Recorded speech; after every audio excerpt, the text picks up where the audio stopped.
Hey kids, have you ever had a hard time making up your mind about something? Like maybe you couldn't decide what to eat, or maybe you couldn't decide what to wear to school. In today's lesson, we're going to learn about people who had a hard time deciding something really important. Elijah was a prophet of God at a time where false prophets were really popular.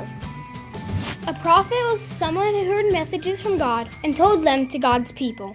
And in Elijah's time, people were pretending to be prophets for fake gods. People were believing the fake prophets and worshiping the fake gods. Elijah challenged the false prophets to a contest to see whose God was real. One day, Elijah went to a town that was full of false prophets. He had them all go on the top of a mountain for a contest. He said they would both make wooden altars and put cows in them. They would have to call out to their God to light the altars to cook the cow. Elijah won the contest, proving who the real God is. The false prophets called to their God for a long time, but nothing happened.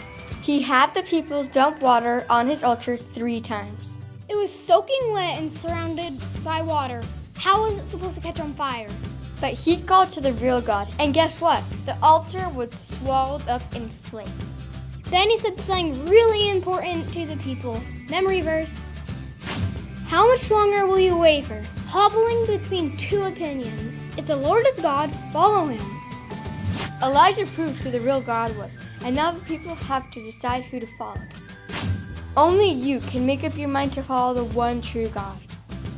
The people had to decide to follow the real God or the fake gods, and so do we too.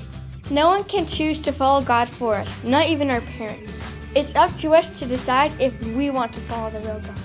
It is a really important decision. If you want to follow God, talk to a parent or teacher. So kids, next time you're trying to figure out what to eat for lunch, think of this lesson. And remember, it's up to you to decide if you want to follow God or not.